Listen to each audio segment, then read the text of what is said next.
At this Toronto food bank, new immigrants from Tanzania, Somalia, Mexico tell us one thing about the price of food in Canada. Oh, it's expensive. Yeah, it's expensive. More expensive. Even for those who have jobs, minimum wage doesn't cut it. Actually, I mostly rely on the food banks these days. I can't even really afford to feed my family. And as budgets get tighter, donations have dropped, but the food bank clients have doubled.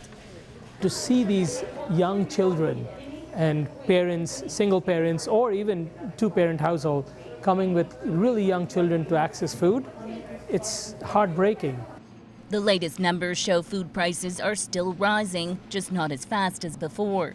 Canadians are paying 45% more for pasta compared to a year ago. Margarine prices are 40% higher. Soup costs have climbed 18%. But if you remove volatile numbers like food and fuel, there is some good news. What is really beneath the surface here is that the momentum in prices does appear to be slowing. Economists say higher interest rates are working to slow spending and cool inflation. It will just take time. We will hopefully feel the benefits as we move into the end of this year and into 2023 as these supply chain disruptions ease further, and that filters more and more into easing price pressures. For Ian Moore, that relief can't come soon enough. He needs flour, sugar, and butter for his cookie business, and those costs have soared.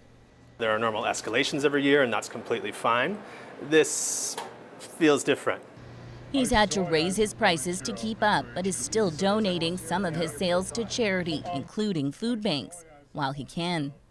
So you do that payroll at the end of every 2 weeks, and you go, wow, are we going to be able to pay ourselves this week? Should we not pay ourselves this week? A choice that could get harder the longer prices stay high.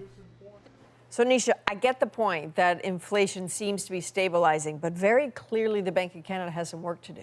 The central bank is making progress, Adrienne, but there's a long way to go to get down to that 2% target. So many economists do expect one more interest rate hike next month before there's any talk of a pause to see what impact these higher rates will have.